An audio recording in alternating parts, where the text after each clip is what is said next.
Merci d'être sur la télévision Labari pour un point de l'actualité dont en voici le sommaire.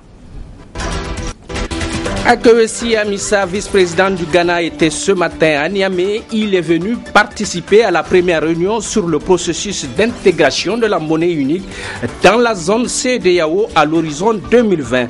Les détails à suivre dans ce journal. Situation sociopolitique au Niger et les déclarations qui s'enchaînent. Ce soir, nous suivrons celle de la conférence régionale de la section MNSD Nassara de Niamey et celle du Congafen. Voilà donc pour les titres. Mesdames, Messieurs, bonsoir et bienvenue au journal. Je le disais, visite à Niamey ce matin du vice-président du Ghana, Akewesi Amissa. Il est venu prendre part à la première réunion sur le processus d'intégration de la monnaie unique dans la zone CEDEAO à l'horizon 2020. Nous y reviendrons dans quelques instants. Le temps de voir, nous sommes le 21 février aujourd'hui, c'est la journée internationale de la langue maternelle que le Niger a célébrée ce matin. Et à l'occasion, un hommage a été rendu au professeur Ambali Djundju, enseignant-chercheur, grand promoteur, infatigable défenseur des langues nationales, rappelé à Dieu, souvenez-vous, en juin 2013. Un compte rendu signé Souley Moumouni Barma et Aboubakar Souley.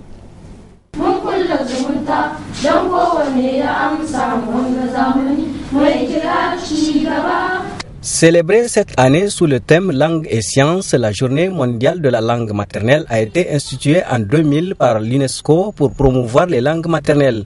Compte tenu de l'importance du thème choisi pour cette 15e édition, les autorités en charge de la promotion des langues nationales, en collaboration avec l'Association des auteurs nigériens à langue nationale, ont organisé une manifestation en hommage au professeur Ambali Djundju avec la participation d'une forte délégation venue du Nigeria. Le thème de la 15e édition de la Journée internationale de la langue maternelle est langue et sciences. Ce choix n'est pas fortuit. Il traduit la question de savoir, est-ce qu'on peut enseigner les sciences, vulgariser les sciences à travers les langues nationales. Par langue, il faut entendre bien langue nationale. Les langues maternelles peuvent bien vulgariser les sciences.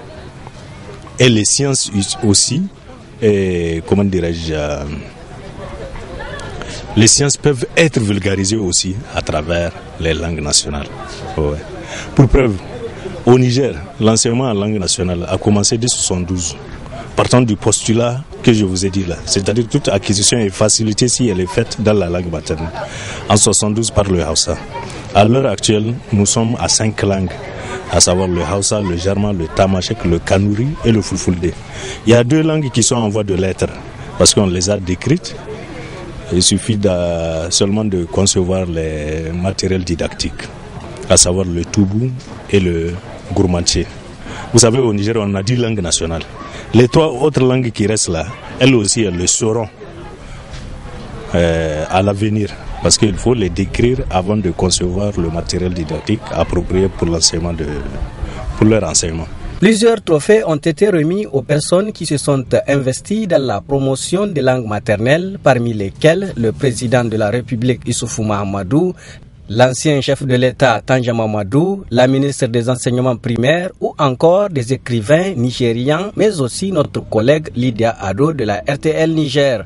Al'amari ne na farin ciki, al'amari ne na murna, kuma al'amari ne na nuna godiya zuwa ga dukkanin al'umma. Yau in ba da al'umma ya mai da kewaye da suke sauraron abin da nake yi har yake ba su sha'awa suka kai sunana sama da ban kai inda nake ba, da waɗanda su ne suka rakka ni na kai takardu na lokacin da na fara wannan aiki, ba zan taɓa mancewa da su ba, tsohon makwabtana ne.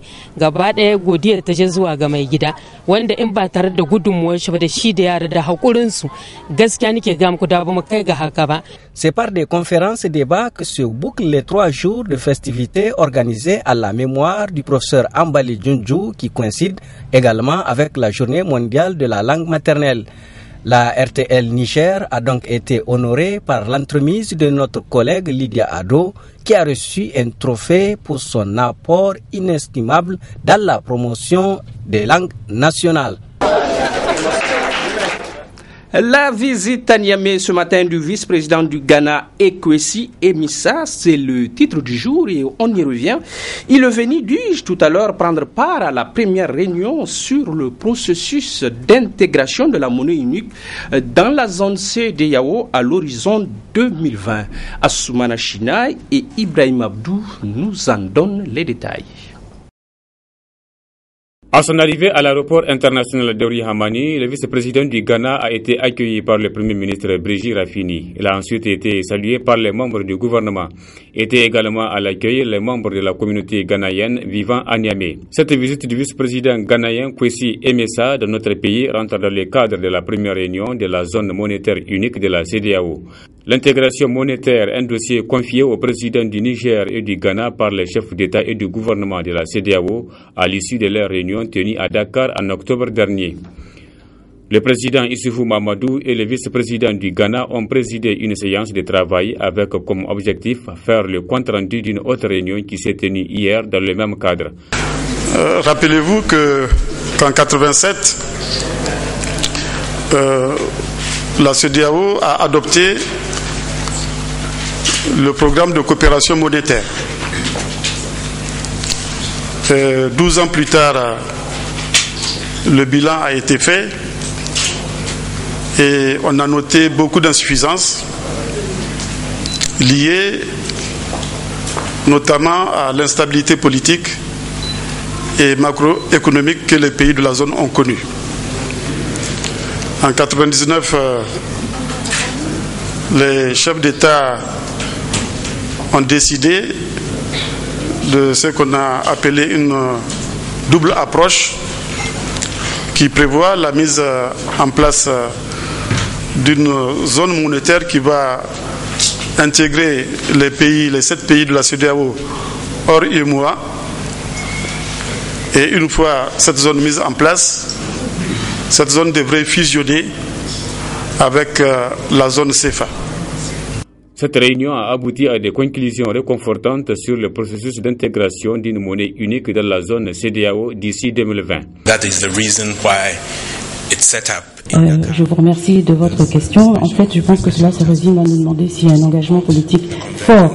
Nous avons une réunion de haut niveau et nous avons été mandatés par la réunion de Dakar pour mettre en place cette task force afin de soutenir ce processus et de l'accélérer. Donc, d'après les conclusions de la réunion que nous avons entendues ce matin, je peux vous dire qu'il y a un engagement clair de la part des chefs d'État. Nous allons rendre compte à nos pairs lors de la prochaine conférence des chefs d'État afin d'obtenir aussi leur soutien pour la poursuite de ce processus. Merci. La monnaie unique dans la zone CEDEAO permettra aux pays de cette zone de renforcer et accroître les échanges économiques et les transactions financières entre eux. À l'occasion donc de la journée internationale de la langue maternelle, aujourd'hui, je l'annonçais à l'instant, notre collègue Lydia Ado a reçu un trophée. Lydia Ado, cette battante aux efforts et aux mérites reconnus et récompensés aujourd'hui, est déjà bien connue du public. Mais n'empêche, son talent et son courage qui forcent l'admiration nous poussent à faire davantage sa connaissance dans un portrait signé estampillé Ibrahim Tikere. Voyons-le.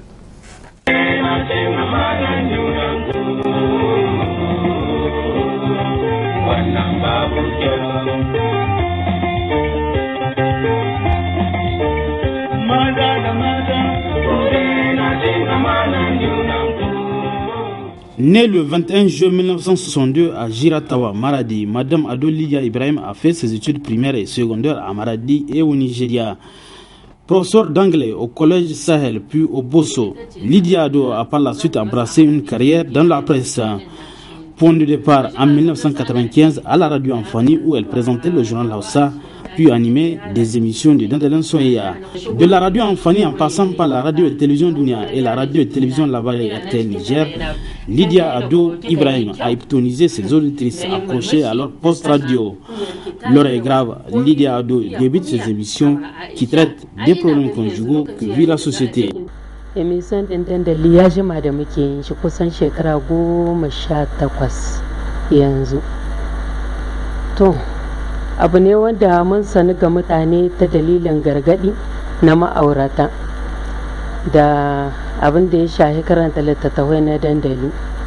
An ba hilin suna dandalin soyayya, to amma a ƙashin gaskiya hili ne na horaswa, hili ne na koyar da mutane zaman duniya, kama daga yara 'yan mata, yaran samari, matasa waɗanda suka jima cikin rayuwar aure, dattijawa, duk wanda dai aka ce yana da rayuwa to yana da rabon shi cikin dandalin soyayya.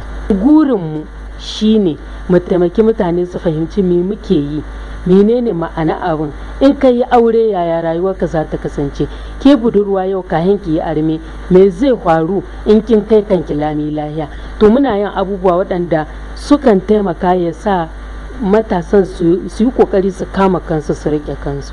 Yawanci lokaci kuma cikin su muka yi magana surukai, akwai surukan da har yanzu ba su gane zama da matan ɗiyansu ba.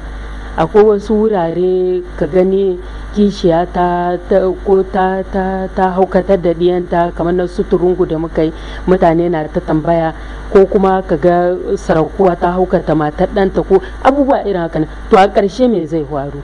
Ko ka ga kishiya ta tashi ba ta da wurin zuwa sai wurin malami ko boka. Littahi, Rayuwar Masoya, Filin Ma'aurata sont entre autres émissions qu'anime Lydia Ado, produites en Hausa. Les productions de Lydia Ado envoûtent ses fans car les émissions débouchent sur des conseils relatifs aux problèmes du foyer et de la société.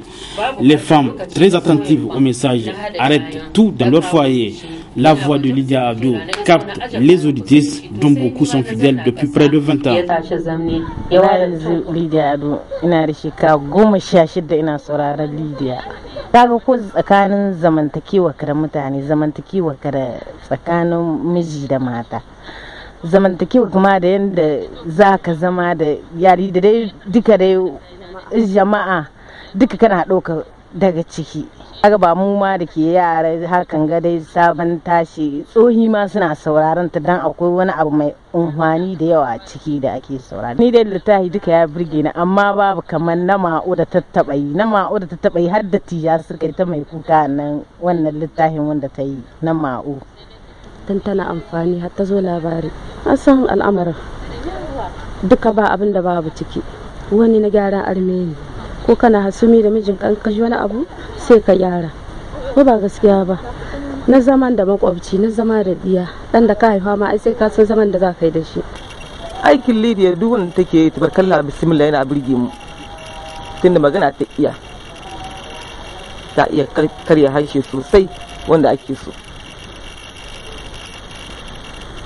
Girmama babba da zamantakewa na armi da education na yara duka muna koyo a ciki, da tsaftar jiki da tsaftar gida, tsaftar ɗaki duk muna koyo a ciki. An fara sauraron Lydia Ado yanzu ya kai kusan shekara 7 ko 8 ina sauraron shi. Yanzu dai rabi na yan bar sauraron shi lokacin duniya ta kone na ɗora miya na ta ɗaki ina sauraron Lydia Ado ko na taso tun da wanda da take karanta wanda ke sa ni kuka sosai ina sauraron sai ina kuka. Wanda ta sama gidana ya zo sai iske ina kuka cikin ɗaki ce ni ya faru har tukunya ta kama haka. Sauraron dalili ke na gari sai ɗan kira ne ya kuce shi ya ce saboda sauraron dalili zai kuka hakan har tukunya ta kama. Ni ce kuma wallahi ba ni bari, ni kullum ina sauraron Lydia Ado, tun Lydia Ado yana birge ni wallahi yana min daɗi. Le succès des émissions de Lydia Ado dépasse nos frontières. Son talent irréprochable, femme dynamique et souriante, Lydia Ado, mariée, mère de 2 enfants, trouve son succès à travers kan asirin nasarar wannan dandalin soyayya abu uku ne. Abu na farko ana yi ma mutane magana abin da yake damu su cikin rayuwarsu ta yau da gobe, ko zaman maraya ko zaman kishiya ko zaman talauci, abin da yake damuwa su yau da gobe shine ake magana. Na biyu, ana magana cikin harshen su wanda suke ji, ba harshen lasar ba harshen laraba ba. Na uku, goyon baya da take samu ga masu saurare, ga iyalinta wanda suna ƙara ƙarfafa ta, yara su ma suna taimakawa. Wannan abu uku su ne suka kawo nasa.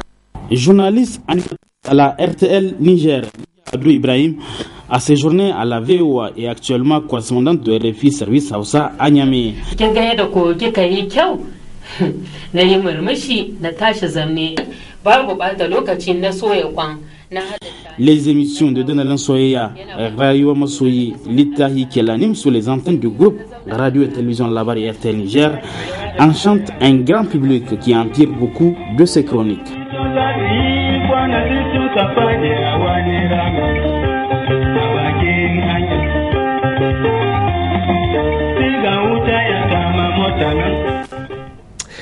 Face au talent, nous nous inclinons également. Bravo Lydia. C'est notre deuxième titre du jour. La situation socio-politique au Niger et ce qu'elle suscite comme déclaration publique.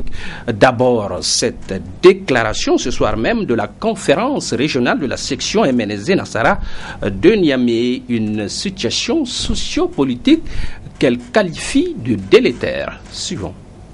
Le peuple nigérien assiste et observe depuis l'avènement du Gouri système à la multiplication d'actes indignes qui jurent d'avec la démocratie et l'état de droit. Parmi ceux-ci, nous retiendrons, entre autres, la distribution à tour de bras de postes de conseillers et chargés de mission à la présidence, l'octroi de marchés publics sélectifs qui ne respectent aucune orthodoxie financière, l'achat de conscience, le chantage et la corruption entretenus avec l'argent du contribuable nigérien. Ces pratiques malsaines qui visent à semer la zizanie au sein des partis politiques de l'opposition, les syndicats et la société civile sont des actes graves et révoltants. Devant cette situation gravissime, orchestrée par le président de la République, par l'entremise de certains de nos militants à la solde du pouvoir, le Bureau politique national, réuni en session disciplinaire le 13 février 2014, a pris toutes ses responsabilités en excluant 9 de nos camarades membres du Bureau politique national,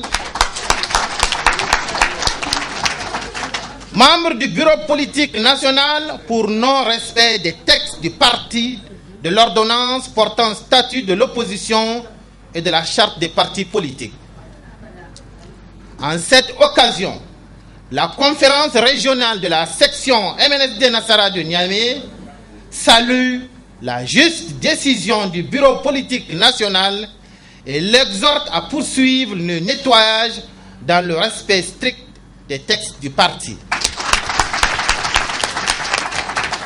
Pour sa part, la conférence régionale de la section MNSD Nassara de Niamey est fermement résolue à extirper la gangrène de ses rangs.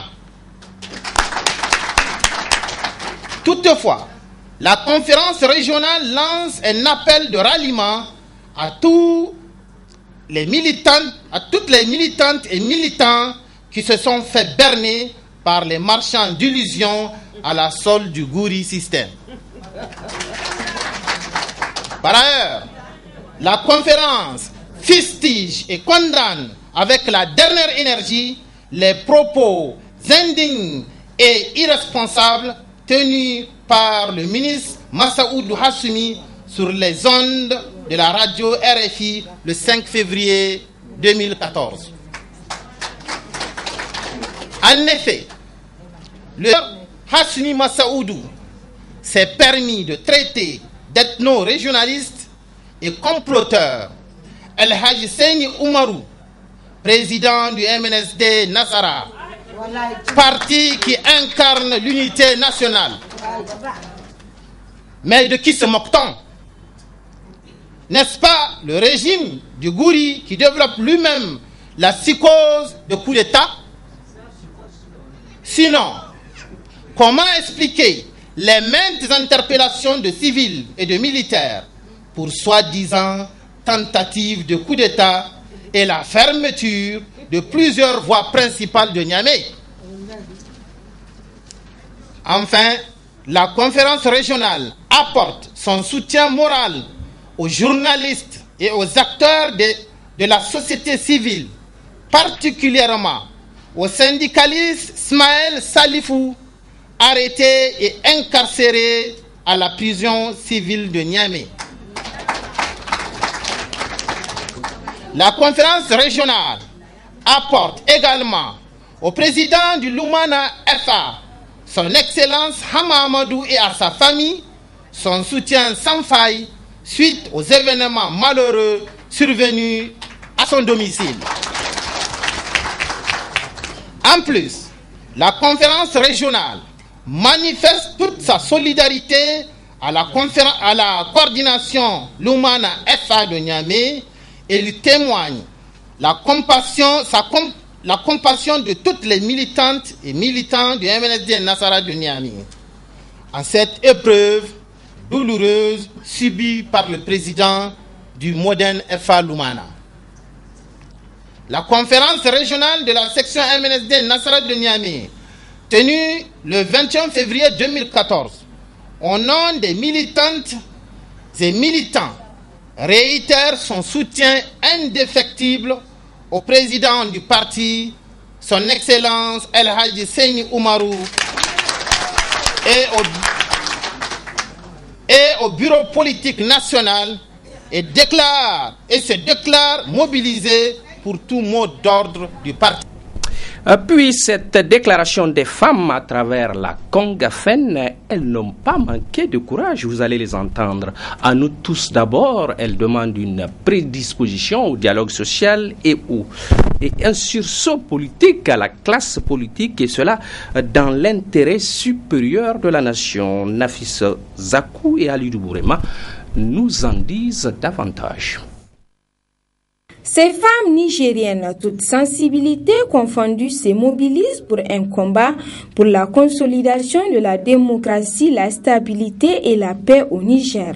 Nous, femmes nigériennes, résolues à consolider la démocratie, la stabilité et la paix chèrement acquises, prenons à témoin l'opinion nationale et internationale sur les dérives graves qui ne sont pas de nature à favoriser la paix et la quiétude sociale. Exprimons notre préoccupation et demandons à tous les citoyens et les citoyennes épris de paix et de justice à un dialogue social sincère dans la crainte de Dieu, le Tout-Puissant. C'est dans ce même cadre d'esprit que les femmes nigériennes ont lancé un vibrant appel à l'endroit de la classe politique, aux médias, aux organisations de la société civile et aux syndicats.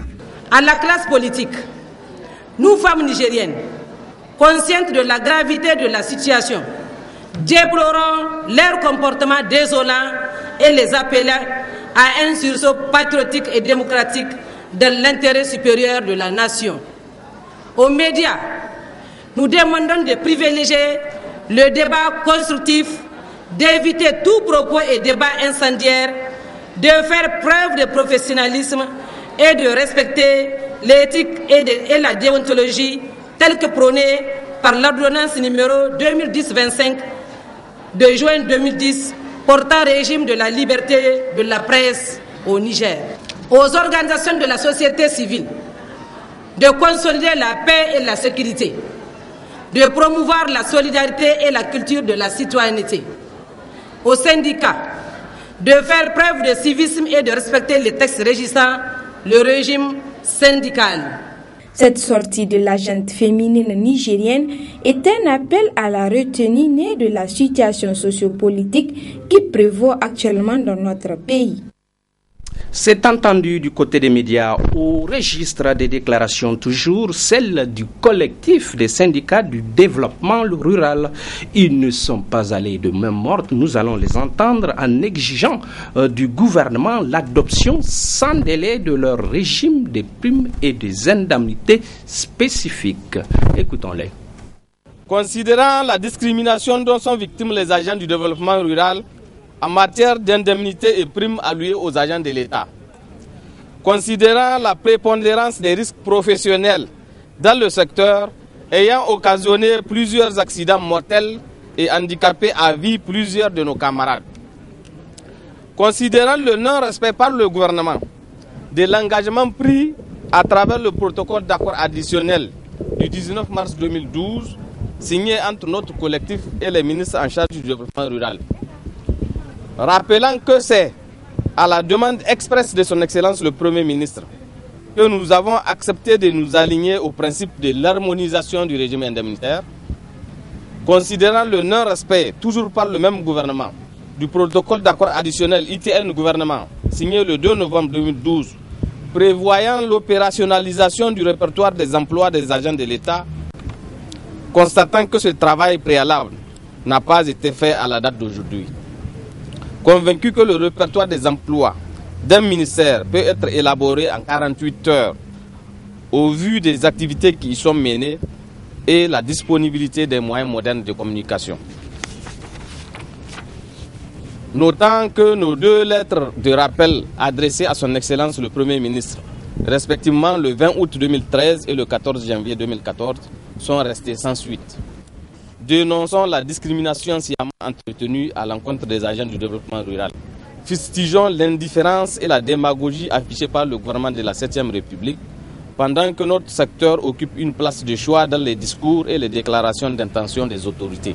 Exigeons du gouvernement l'adoption sans délai du régime des primes et indemnités spécifiques aux agents de l'agriculture, de l'élevage, de l'hydraulique, du génie rural, du plan, de l'aménagement du territoire, du développement communautaire et de la recherche agronomique.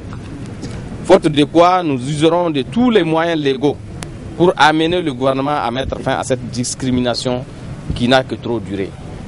Lançons enfin un vibrant appel à toutes les camarades et à tous les camarades à se tenir prêts pour les mots d'ordre à venir. Nous en venons au sport avec la 3e édition du championnat d'Afrique de Maracana que le Niger s'apprête à accueillir. Et c'est dans la foulée que les membres de la fédération ont été reçus hier en audience par le ministre de la Jeunesse et des Sports. Et à leur sortie d'audience, ils arboraient tous des sourires épanouis.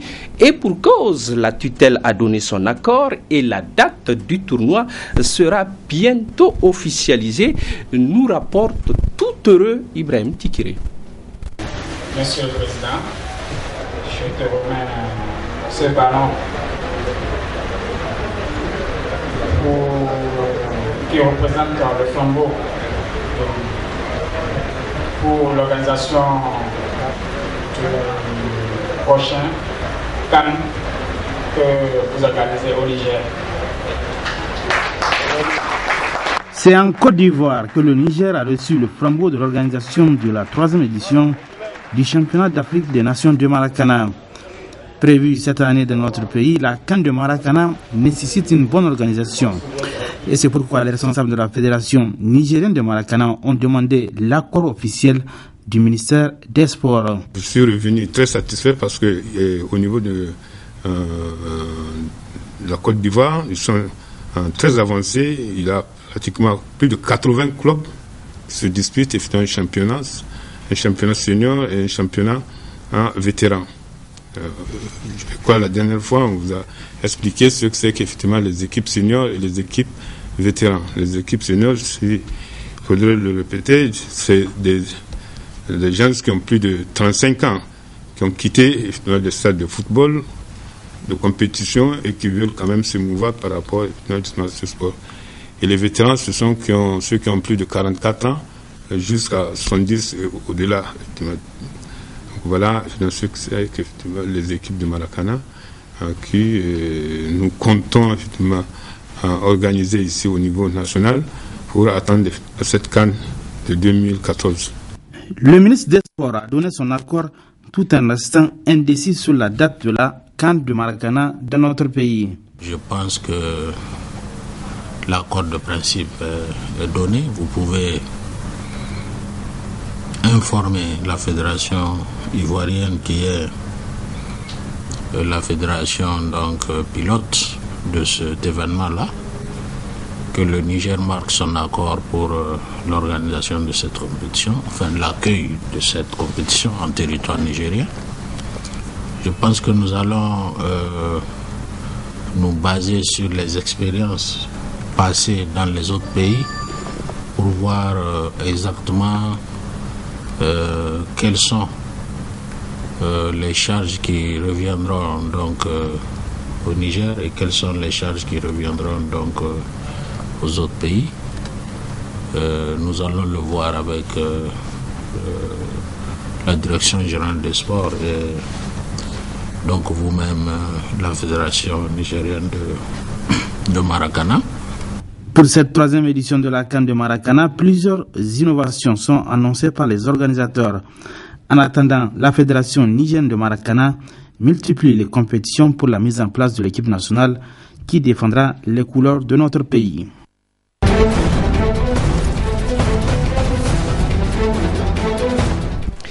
À l'international, s'achemine-t-on vers une sortie de crise en Ukraine? Un accord a été signé aujourd'hui même entre le président Yanukovych et les trois leaders de l'opposition sous la médiation de l'Union européenne. Un accord qui prévoit une élection présidentielle anticipée, un gouvernement d'union nationale et une réforme constitutionnelle. Mais cela suffit-il à calmer les ardeurs, à baisser la tension? Réponse dans cet élément. Sur la place Maïdan, les manifestants continuent de se protéger derrière un écran de fumée. Ici, aucune explosion de joie après l'annonce du président. La plupart sont convaincus que Viktor Yanukovych ne tiendra pas ses promesses. Personnellement, je ne lui fais pas confiance. Ça fait 1 an qu'il promet des choses comme ça. Et personne ne le croit. Je n'y crois pas non plus.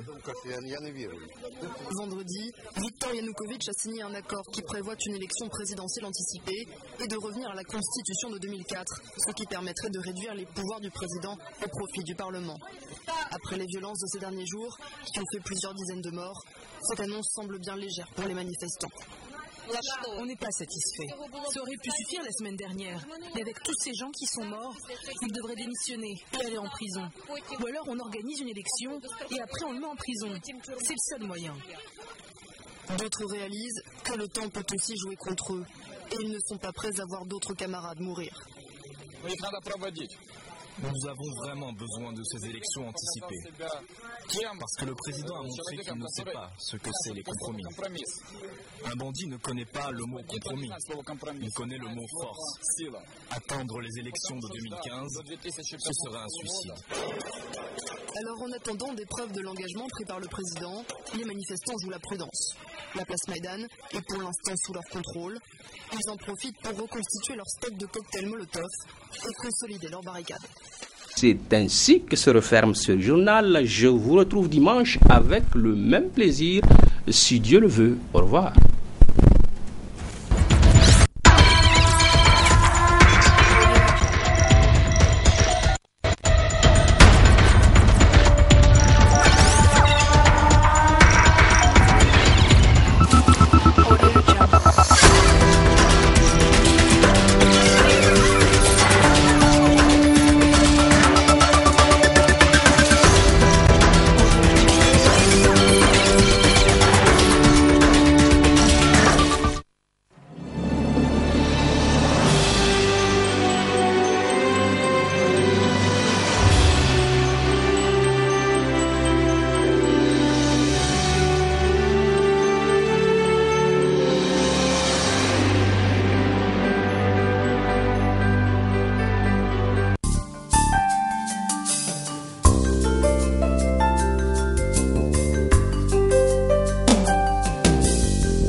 Parce que c'est tellement chouette de garder le contact avec ses amis, chez Orange désormais accède à ton mur Facebook depuis n'importe quel téléphone partout sans connexion Internet. Pour ça, compose simplement le *135* et achète ton forfait à partir de 70 francs seulement.